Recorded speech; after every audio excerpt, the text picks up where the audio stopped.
In the further use of the will, I want you to understand a couple of things. I want you to first of all understand that there's no competition in this glorious, abundant, magnificent universe. Competition is one of the most vulgar words in the metaphysical dictionary because it bespeaks of lack, limitation, and separation. You are not in competition with anyone.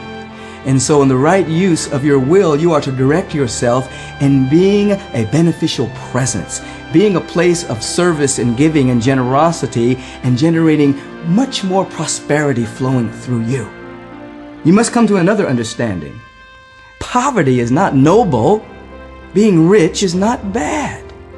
That indeed, being rich, being prosperous, being healthy, being successful, being wealthy simply means you have the capacity to share more. You have the capacity to serve more. You have the capacity to reveal the face of God more because you are not wasting your time trying to pay your rent.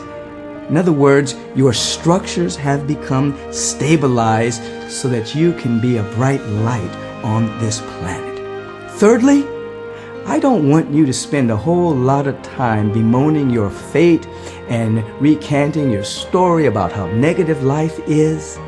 Release yourself from the pity party and begin to affirm that life is for you and not against you, and then watch as that which you're paying attention to becomes your life experience.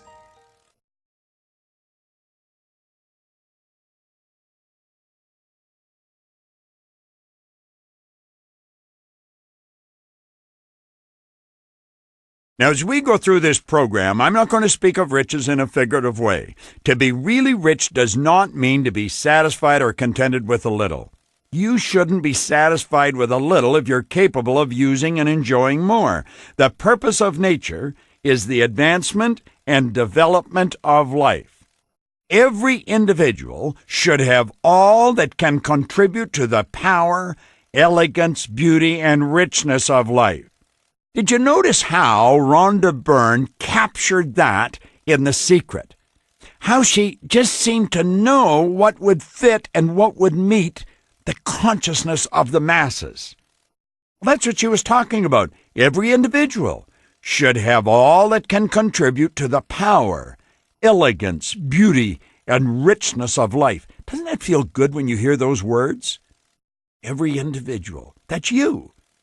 You should have all that can contribute to the power, elegance, beauty, and richness of life. When you own all you want for the living of all the life you are capable of living, you are rich. You naturally want to become all that you're capable of becoming.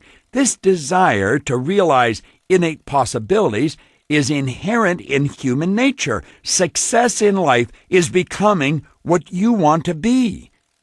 Earl Nightingale put this very, very well. He said, success is the progressive realization of a worthy ideal. If you think how perfect that is, it's the progressive realization. In other words, you are continually moving ahead. This beautiful ideal is unfolding of a worthy ideal. And it's not that you're worthy of it. It's worthy of you. You're trading your life for it. Now, Wallace Wattles is saying essentially the same thing. He said success in life is becoming what you want to be. You can become what you want to be only by making use of things. And you can have the free use of things only as you become rich enough to buy them. Therefore, an understanding of the laws of the universe and the science of getting rich is the most essential of all knowledge.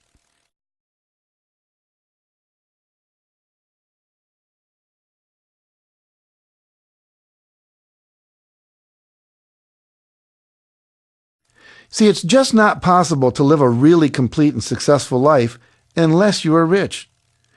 In order to unfold the soul and to develop talent, you must have many things to use, and you cannot have these things unless you have money to buy them with. How do you feel about that statement? Many people get very uncomfortable when talking about money. Remember, that feeling is a conscious awareness of the vibration you're in. And if you're not comfortable around the idea that you deserve to be rich, It's because you're dealing with an idea that is foreign to your conditioned nature. And we're going to help you work through that feeling until it becomes comfortable. Have you ever noticed that wealthy people are very comfortable talking about money? Wealthy people know that it requires wealth to do great things. They know that the good you can do without money is confined to your own physical presence in any given place. To extend beyond your physical presence requires money. At some point in their lives, they made the decision to extend beyond their physical boundaries, to increase their service to a larger audience in need of their product or service. And in so doing, riches invariably came their way. What we have to get straight in our heads is that owning money does not mean anything. It's the doing with money that develops us. It's not in the having. And when you have more, you're enabled to do more.